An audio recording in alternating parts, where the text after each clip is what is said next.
그리고 요한복음 3장과 4장은 대조적인데 3장은 니고데모고 4장은 사마리아 여자입니다. 근데 그것은 인간적으로 볼 때는 마치 줄을 세우면은 니고데모는 제일 앞쪽에 있고 사마리아 여자는 제일 뒤쪽에 있는 비교가 안 될 정도로 인간적으로 볼 때 우리는 차별이 너무 큽니다. 왜 하나님께서 이렇게 요한복음 3장 4장에서 딱 그걸 붙여서 다른 복음서에서는 기록하지 않았지만 그렇게 요한복음에서 기록했을까? 니고데모는 정말 인간으로서 유대인으로서 최고의 위치에 있는 사람이고 사람으로서도 축복받은 사람이고 또 그가 잘했겠지만 그런 그 가문에서 그런 부모를 만나서 그런 위치에 올라갔습니다. 그에 비해서 사마리아 수가성의 여자는 정말 손가락질 받는 볼품없는 보잘것없는 비천한 타락한 그리고 부끄러운 여자였습니다. 그런데 그 결말은 어떻습니까? 다른 부분은 몰라도 나중에 니고데모도 분명히 회심했을 거라고 생각합니다. 그런데 그 요한복음 3장 4장에 나타난 그 결과 전도의 열매에 있어서는 니고데모가 사마리아 수가 여자를 발밑도 못 따라갑니다. 전도에 있어서는 사마리아 여자가 니고데모와 비교가 안 될 정도로 탁월하고 뛰어납니다. 그는 주님과의 대화를 통해서 주님을 알고 만나고 나서는 물동이를 버려두고 자기의 부끄러움을 다 알고 있는 것을 온 동네방네 다니면서 내가 한 일을 다 알고 있는 분을 만났다. 메시아를 만났다. 내가 한 모든 부끄러운 일을 그는 서슴없이 얘기하면서 사마리아 사람들이 놀랐습니다. 아니 저 여자가 왜 저렇게까지 변했을까? 저 부끄러움을 개의치 않고 저렇게 소리치면서 그 어떤 큰 변화가 있구나 하는 놀라움을 느끼고 예수님께 왔습니다. 이런 면에서 하나님께서 사용하시는 방법, 하나님께서 사용하시는 사람, 우리와 얼마나 다릅니까? 우리는 생각할 때 니고데모가 믿으면은 더 많은 전도를 할 것이고 더 큰 일을 할 것이라고 생각할지 모릅니다. 우리도 교회에서 그렇게 생각합니다. 세상은 분명히 피라밋입니다. 지배층은 소수고 피지배층으로 갈수록 많아집니다. 소수가 많은 부와 권력을 누리고 횡포를 부리고 법도 가진 자를 위해서 자기들의 권익을 보호하기 위해서지 없는 사람, 이 뭔가 부족한 사람들은 이리저리 항상 피해를 당합니다. 그것이 교회 안에서 들어오면 참 문제가 됩니다. 교회에서도 세상적인 기준으로 부가 있고 또 어느 정도 지위가 있는 사람을 인정하고 그런 사람들을 또 교회에 어떤 일을 맡기고 했을 때 교회는 타락합니다. 인본주의 교회가 됩니다. 세상적인 그런 기준과는 완전 다르게 주님 앞에서 믿음으로 양심으로 그리고 경건하게 하나님 앞에 있는 사람들이 교회 안에서 어떤 직책을 맡고 그리고 하나님의 일을 행해야 됩니다. 이런 면에서 얼마나 우리는 작은 것에 대한 축복, 작은 능력, 그리고 스스로 겸손하게 자기를 낮추는 것, 그리고 세상에서 비천하고 보잘것없는 자가 하나님 앞에 더 크고 놀라운 상급을 받을 수 있다는 것을 이제 볼 수 있습니다. 이제 오늘 말씀은 요한복음 6장 14절부터 21절까지입니다. 그래서 이 말씀에서 제목을 본성을 거스르는 것, 본성을 거스르는 것이 무엇인가 하는 그 제목으로 교제할까 합니다. 자, 요한복음 6장 14절부터 21절까지 같이 읽겠습니다. 누가 마이크로 좀 성경을 읽으면 좋겠네요. 요한복음 6장 14절부터 21절까지입니다. 시작.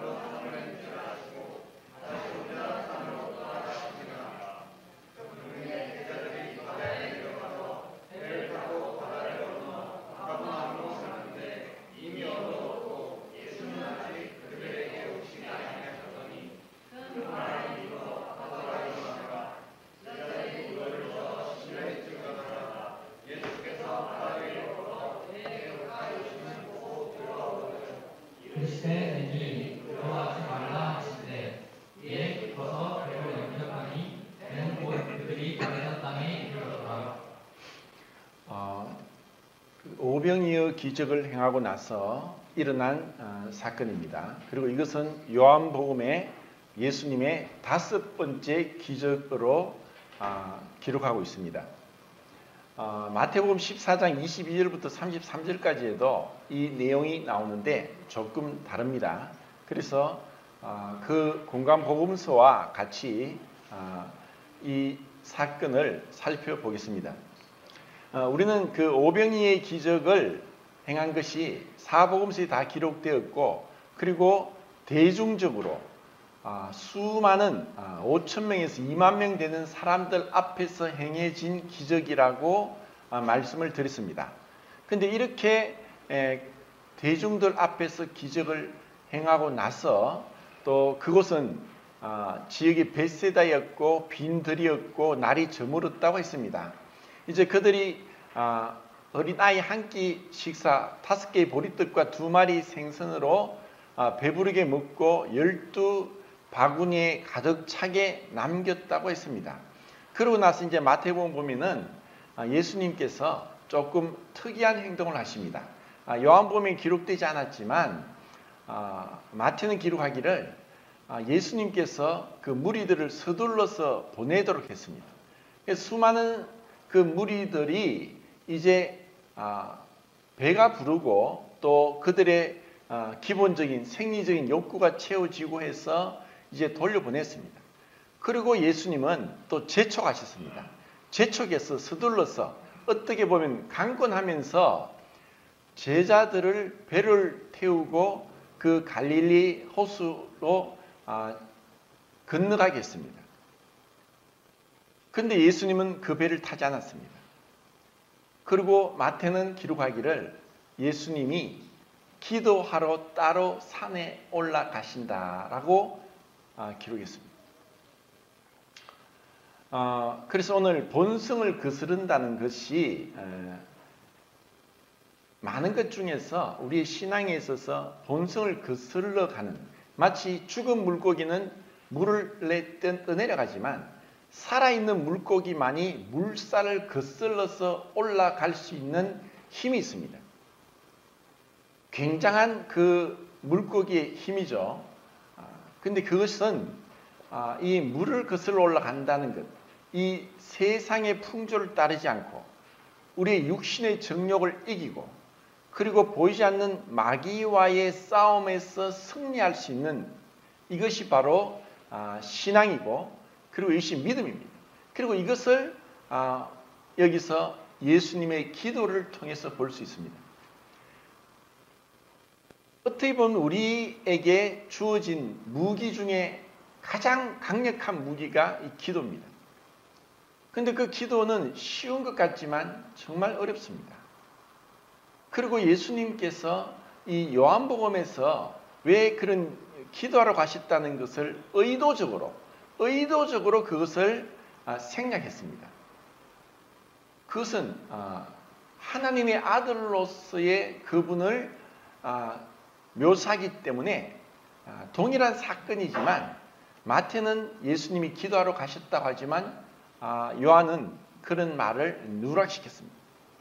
그렇지만 하나님의 아들로서도 그분이 이 기도를 게을리하지 않았다는 것은 우리에게 주는 교훈이 너무나 큽니다. 우리는 다 알고 있습니다. 기도를 해야 된다.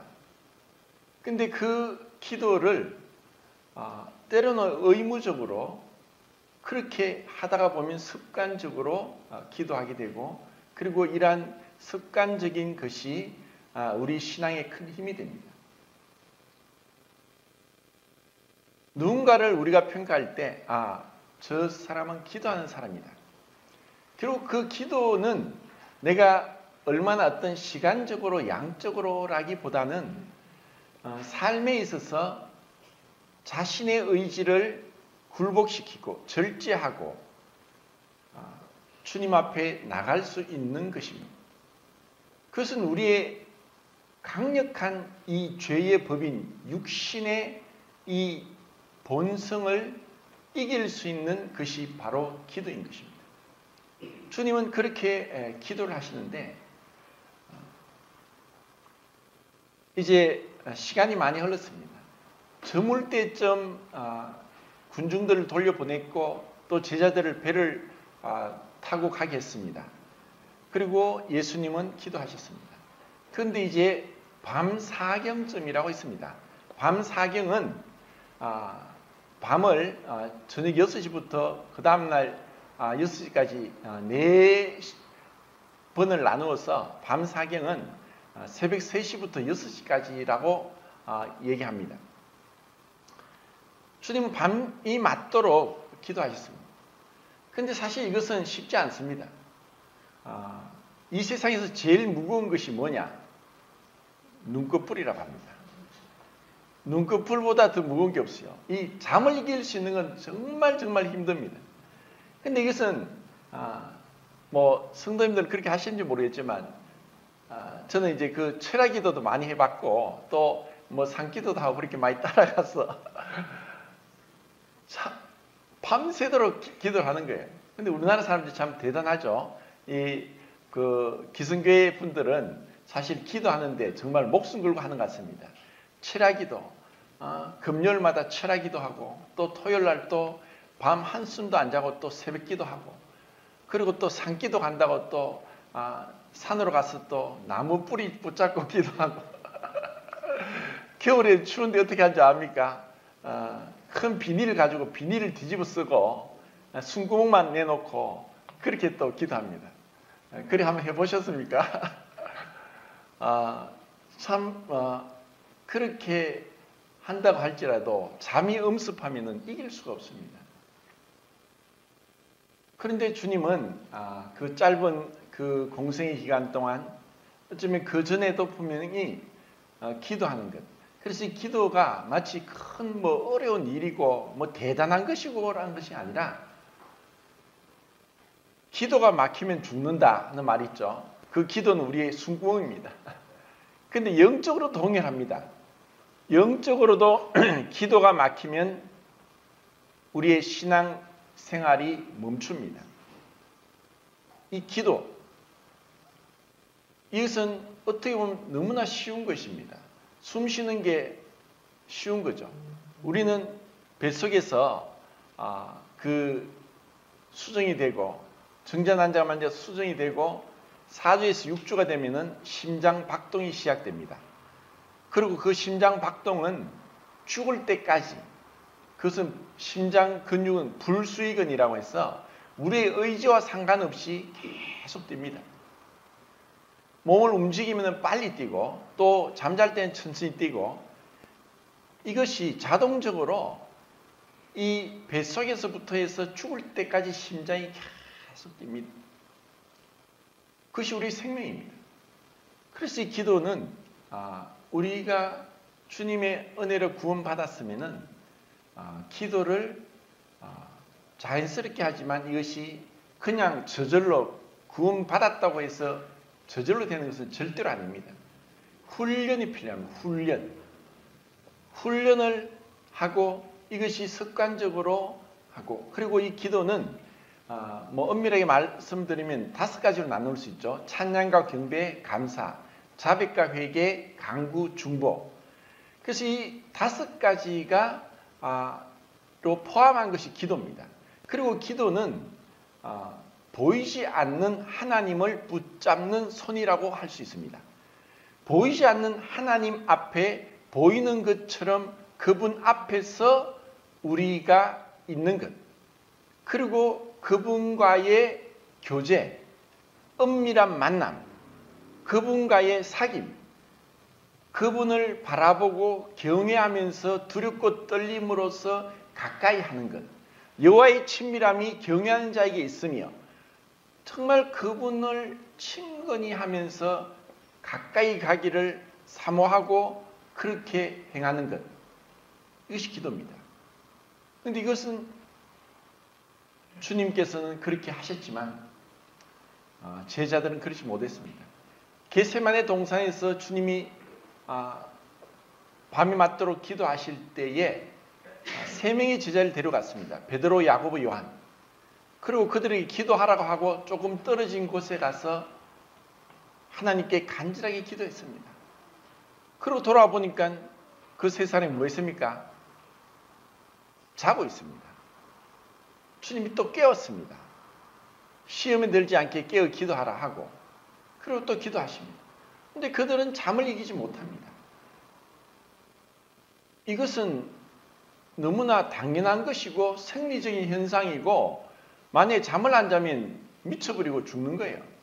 그런데 우리에게 이런 잠을 잘 시간을 줄이면서까지 주님의 교제가 달콤하고 또 즐겁고 그리고 긴밀한, 내밀한 그러한 교제가 있는가? 어떻게 보면 우리가 신앙 생활을 하는 것이 주일날 예배드리러 예배당에 오고 성도들과 함께 찬양과 또 기도, 감사를 올려드리는 것은 기본이죠.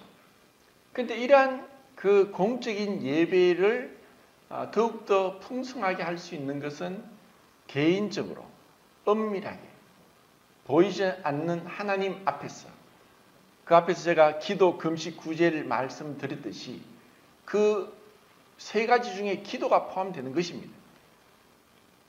보이지 않는 하나님 앞에서 기도해라. 골방에 들어가서 문을 닫고 보이지 않는 하나님 앞에 기도해라. 은밀히 보시는 내 아버지께서 갚으시리라. 그리고 그 기도에는 제자들은 사실 그러한 기도에 대한 훈련도 습관도 되지 않았습니다. 그런데 그들이 언제 변화가 되느냐? 사도행전에서 성령을 받고 나서 그들은 기도하기 시작했고 역사가 일어났습니다. 그 하나님의 능력이 나타나는 것은 기도하는 곳에 있습니다. 그런데 이것은 그 앞에 오병이의 기적을 맛보고서도 그들은 그 능력을 체험하지 못했습니다. 그리고 예수님이 500여 명이 보는 가운데서 승천했습니다. 죽은 지 사흘 만에 부활하시고 40일 동안 이 땅에 계시다가 40일째 되는 날 승천할 때 500여 명의 제자들이 그 예수님이 하늘로 올라가는 것을 지켜봤습니다. 그 얼마나 놀랍습니까? 우리는 그 인공위성을 발사하는데 그 나로를 발사하는데 TV로 보고 직접 가서 보신 분도 계실 건데 그것이 하늘로 올라가는 걸 볼 때 얼마나 놀랍습니까? 근데 그것이 올라가기 위해서 얼마나 많은 돈이, 시간이, 수많은 인재들이 그것을 매달려서 그 하나의 그 로켓을 대기권 밖으로 쏘아 올리기 위해서 얼마나 많은 기술이 집약되어 있고 돈이 들어가고 시간이 필요했습니까? 그런데 주님이 그냥 하늘로 올라가는 것을 지켜봤습니다. 얼마나 놀랍습니까? 그들은 이제 그 주님의 성천을 통해서 부활에 대한 소망, 하늘의 영원한 천국에 대한 소망, 그리고 이제 주님이 부활의 첫 열매로서 우리도 그렇게 될 것에 대한 소망, 이러한 소망을 갖고 주님이 당부하셨습니다. 기다리라. 기다리라. 약속한 것을, 아버지께서 약속하신 것을 기다리라. 근데 그들이 구약 성경을 잘 알았더라면 그 기다림이 얼마가 되느냐? 10일만 기다리면 됩니다. 그런데 주님이 그 말씀을 기다리라고 했습니다. 그리고 그들은 기다리고 기도했습니다. 120명만. 380명은 다 돌아갔습니다. 그 광경을 목격하였지만 돌아갔습니다. 그 120명이 10일을 기도하는 중에 성령이 강림하면서 그들에게 놀라운, 이제까지 없었던 그 어마어마한 일들이 일어나고 하나님의 능력이 예수님이 이 땅에 계실 때보다 더 큰 능력이 그 제자들에게 부어졌고 그 120명을 통해서 2000년 넘게 전 세계 방방곳곳에 이 교회가 세워지고 복음이 전해졌습니다. 그리고 그 제자들은 계속 기도합니다. 그 기도하면서 기도할 때 바울이 기도했고 베드로와 야고보 요한이 기도했고 그런 역사가 일어났습니다. 그리고 바울서 신에 보면은 그는 시간 날 때마다 기도한다고 했습니다. 그런데 이것을 마귀가 잘 알고 있습니다. 이 마귀는 우리의 시간을 뺐습니다. 하나님께 나아가는 시간, 하나님을 대적하고 우리가 하나님 앞에 나아가는 그 시간을 뺏고 생각을 뺏고 우리의 그 모든 삶의 이 목표를 빼앗아서 이 땅에 머물게 합니다. 하늘을 보지 못하게 합니다. 그렇기 때문에 이 시간을 뺏는 것은 마귀의 속임수입니다. 그 시간만 뺐습니까? 우리 생각도 뺐습니다. 우리가 얼마나 많은 시간 동안 헛되게 낭비하면서 우리의 의지를 굴복시켜서 기도를 못하게 하느냐? 무엇이 우리의 생각과 시간을 뺐느냐? 이 땅에 있는 축복, 땅에 있는 욕망, 이 세속적인 것입니다. 그래서 우리는 그러한 것을 단호하게 거부해야 되고 시간을 아껴야 되고 그리고 생각을 지켜야 되고 그리고 코람데오 늘 하나님 앞에서 행하는 그 기도의 습관 이것을 우리는 배워야 된다고 생각합니다. 그리고 예수님이 밤 사경쯤에 거의 새벽 3시, 6시쯤 그때 제자들은 아직까지 그 갈릴리 바다 위에서 헤매고 있습니다. 갈릴리 유대인들은 물이 많으면 무조건 바다라고 했습니다. 그래서 이것은 민물이기 때문에 은밀하게 바다가 아니라 호수입니다. 근데 그 갈릴리 호수가 크기가 어느 정도 되냐면은 남북으로 한 21km 되고 동서로 한 11km 됩니다. 뭐 이렇게 얘기하니까 잘 감이 안 오시겠지만 남북으로 그 21km 하면은 여기서 저기 경산까지가 한 21km 됩니다. 그러니까 이 호수가 굉장히 크죠. 경산까지 쫙 이 호수가 뻗어 있으니까 정말 바다라고 할 만합니다. 그리고 동서로 11km니까 여기서 저 동대구역을 넘어서까지 한 11km 됩니다. 동대구까지 한 9km 정도 되는 것 같은데 하여튼 그 정도로 큰 곳에서 이 오병이의 기적이 행해진 곳은 벳세다라서 이제 그 호수 동쪽이었습니다. 근데 제자들이 지금 가는 곳은 그 가브나움, 게네사렛이라는 지역인데 북서쪽입니다. 근데 그들이 한 10여리쯤 갔다고 했는데 이것을 거의 한 4km, 5km 밖에 못 갔습니다. 왜? 바람이 너무 세니까.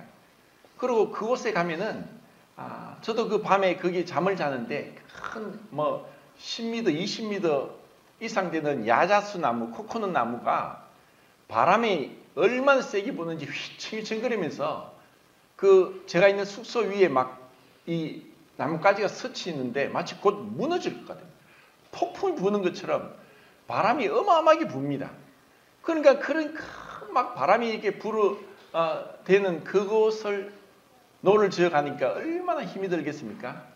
근데 예수님은 기도하면서도 그들이 수고하고 밤이 맞도록 가도 겨우 그 정도 반도 못 갈 정도로 헤매고 있는 것을 보고 계셨습니다.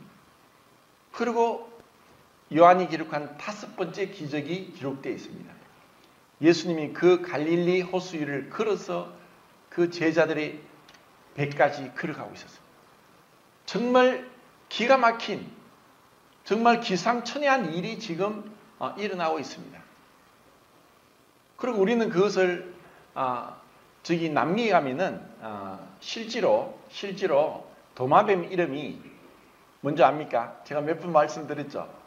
예수 그리스도 도마뱀이란 도마뱀이 있습니다. 이 도마뱀 진짜 이름이 예수 그리스도 도마뱀입니다. 이 도마뱀은 작습니다. 그리고 이제 발에 물갈퀴가 있으니까 그 어느 정도 짧은 거리를 빨리 물갈퀴로 막 물 위를 뛰어가다가 빠집니다. 그러니까 무게가 작고 물갈퀴가 있고 해서 물 위를 조금은 몇 발짝 디디는데 곧 빠집니다. 예수님은 물갈퀴가 없어요. 그리고 예수님이 정말 금식을 자주 하셨다 하더라도 어떤 누구도 어린아이라도 물에 넣으면 가라앉게 되어 있습니다. 그런데 주님이 그 호수 위를 물 위를 걸어가신 거예요. 예수님은 창조주입니다. 그분은 만물을 통제하고 다스리는 분입니다. 이 만물을 다스리는 분입니다. 만물을 완벽하게 통제하실 수 있는 유일한 분입니다. 우리가 그 바다 위를, 그 호수 위를, 물 위를 걸으신 주님을 생각할 때 대부분 사람들은 말도 안 된다, 생각도 하지 않습니다. 근데 우리는 왜 이것을 생각해야 되느냐? 내가 믿고 있는 주님, 그 예수 그리스도, 예수님이 어떠한 능력을 가지고 계신가? 무엇을 하실 수 있는가? 어떠한 분인가 하는 것을 우리가 아는 만큼 우리는 그분을 신뢰하고 믿을 수 있습니다. 그리고 마태복음에는 그런 예수님이 오니까 그들이 뭐라고 했습니까? 완전히 바람이 불면서 그들이 힘겹게 마치 배가 뒤집어질 것 같은 그 곤란한 가운데 있을 때에 그 바람이 불고 파도가 치는 가운데, 그러니까 바다가 아니니까 파도는 아니죠. 하여튼 물결이 세게 막 치는 가운데 누군가 큼큼한 가운데서 누가 오고 있으니까 그들이 깜짝 놀랐습니다. 유령이다 하고 깜짝 놀랐습니다. 유령이다. 왜냐? 그들은 이제까지 상상도 못할 일이죠. 생각도 못했습니다. 그들이 주님이 바로 그 전에 오병이의 기적, 정말 물질의 창조, 시간을 초월하시는 그 능력으로 빵을 만드시고 물고기를 잡아 먹을 수 있도록 조리해서 살아있는 금방 잡은 물고기를 주신 것이 아니라 먹을 수 있도록, 날 것이 아니라 익힌 그 물고기를 그 2만 명 되는 사람들이 다 먹을 수 있도록까지 하신 그 능력을 바로 옆에서 지켜보았지만 정말 그분을 앞에서 그들이 특별하게 예수님 앞에 경의를 표한 것은 기록되지 않았습니다. 그런데 그렇게 예수님이 물을 걸어오시니까 예수님이 그 배 위에 올라갔을 때 그들의 처신이 무엇이었습니까? 전부 다 그 앞에 엎드려서 뭐라고 했습니까? 진실로 하나님의 아들이십니다. 이제 그 모습을 보고 이것은 자기들도 분명히 알았죠. 밤새도록 노를 지어 갔는데 그냥 1, 2m, 10m, 20m가 아니라 4km, 5km 되는 그 먼 거리를 주님이 그 물 위를 걸어오신 거예요. 거기서 그들은 진실로 하나님의 아들입니다. 사실 두려움도 있지 않겠습니까? 보기에는 그때 가룟 유다가 없었습니까? 육신의 눈으로 볼 때는 똑같습니다. 내세울 게 하나도 없습니다. 특별히 우리가 어떤 예수님의 그림을 볼 때 금발에다가 정말 잘생긴 이목구비가 뚜렷한 그러한 그림을 보는데 그것은 상상합니다. 예수님의 얼굴을 우리가 잘 모릅니다. 천국 갈 때까지. 근데 보기엔 똑같지만 그분이 말씀, 그분이 행하시는 기적, 그리고 그분의 어떤 행동들에 있어서 그들은 압도당했습니다. 나중에 또 이렇게 요한복음에 하나님의 아들이라고 고백하는 사람가 누구였냐? 십자가에서 죽으시는 예수님을 보고 진실로 이분은 하나님의 아들이었다. 그 백부장은 수많은 죄수들을 십자가 처형을 하면서 죽어가는 그 사람들의 모습을 그들은, 그 백부장은 다 지켜봤습니다. 인간이 그 절대로 견딜 수 없는 그 고통, 그 처절한 그 고통을 몇 시간 동안 십자가에 매달려 고통을 당할 때 우리의 본성이 나옵니다. 그 본성, 그 우리 안에 숨겨져 있던 이 악한 본성, 그냥 죽겠습니까? 온갖 욕을 하고 온갖 저주의 말을 하고 비명을 지르고, 그런데 예수님은 전혀 그렇지 않았어요. 우리는 그러한 그 백부장의 그 고백을 통해서 또 우리는 주님을 알 수 있습니다. 그리고 마태복음 14장에서 그렇게 그들이 엎드리고 나서 16장에 가이사랴 빌립보에서 베드로가 고백하죠. 주는 그리스도시요 살아계신 하나님의 아들입니다. 이제 앞에 이런 여러 사건들을 경험하고, 그리고 하나님께서 계시를 주시고 베드로 하여금 그런 놀라운 신앙 고백을 하겠습니다. 예수님이 누굽니까? 우리가 믿는 분이 누굽니까? 그분이 우리가 동등한 육체를 입고 계심에도 불구하고 그분을 하나님으로 고백할 수 있는 신앙. 이것이 그냥 인간적인 어떤 그 지식으로, 인간적인 노력으로 가능한 것이겠습니까? 절대로 불가능합니다. 주님의 은혜로 인해서 우리의 마음을 낮추시고 우리의 마음문을 여시고 성령의 그 계시를 우리가 받게 하시고, 그리고 그 주님을 바라보게 하면서 우리에게 이 고백이 나오게 된 것입니다. 주님은 그렇게 배에 올라가시기 전에 정말 두려워 떨었었는데, 또 정말 우리는 만화 같은 정말 재미있는 사건이 또 일어났습니다. 무슨 사건입니까? 베드로가 주님을 보고 주시면은 나로 무리를 걸어가게 해주소서. 참 엉뚱하고도 어린아이 같고 단순하고 그리고 급하고 그리고 실수 많은, 그것도 제자들 중에서 나이가 제일 많은데 나로 걸어가게 하소서. 그리고 무리를 걸어간 거예요. 얼마나 걸어간지 모릅니다. 무리를 걸어간 최초의 사람이 베드로입니다. 근데 베드로 도마뱀은 없습니다. 그 베드로가 그렇게 무리를 걸어갔을 때 그는 얼마나 놀랐겠습니까? 그는 왜 그렇게 그 인간으로서, 사실 우리가 이 과학 문명이 아무리 발달되고 AI가 나오고 로봇이 나오고 한다 할지라도 인간이 맨몸으로 그냥 무리를 걸어가게 할 수 있겠습니까? 저는 사실 불가능하다고 생각합니다. 인간이 어떤 하늘 나는 비행기 이런 걸 보면은 어마어마한 에너지, 연료가 있어야 되고 그 소리가 얼마나 큰지 모릅니다. 지금 우리가 많이 쉽게 접할 수 있는 드론 같은 경우도 소리가 시끄럽습니다. 근데 전혀 소리도 나지 않게 어떤 동력 장치도 없이 베드로는 그 무리를 걸었습니다. 무엇 때문입니까? 어떻게 그 본성을 거스르고 그렇게 했습니까? 그래서 베드로가 바로 주님을 바라보면서 그렇게 걸을 수 있습니다.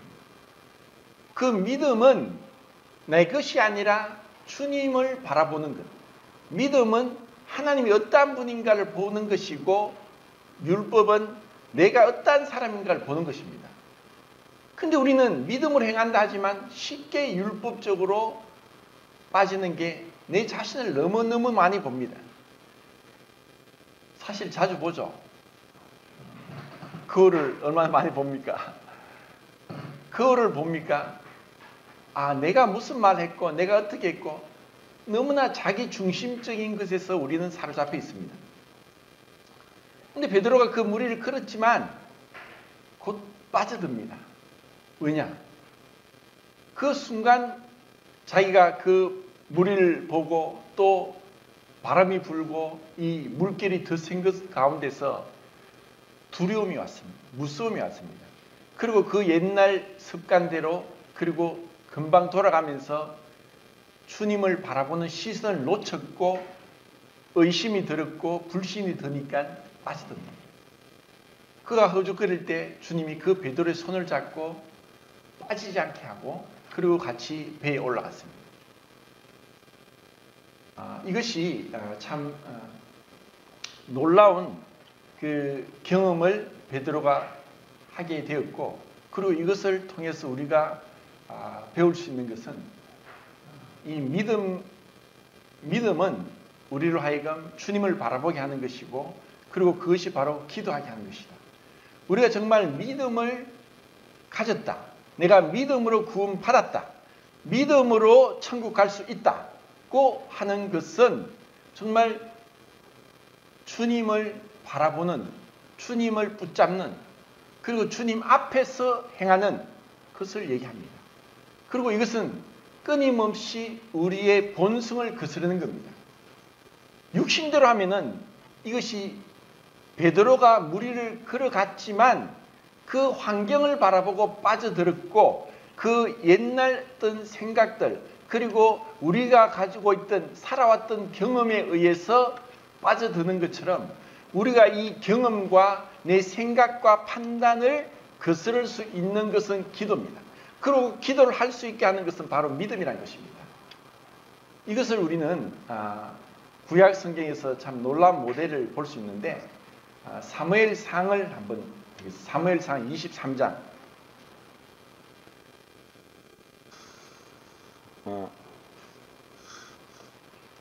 죄송합니다. 시간이 다 됐네요. 오늘 찬양 시간이라서 그래서 사무엘상 23장 1절부터 14절까지를 한번 읽고 묵상하시고 다음 주에 이 말씀을 교체하도록 하겠습니다. 감사합니다.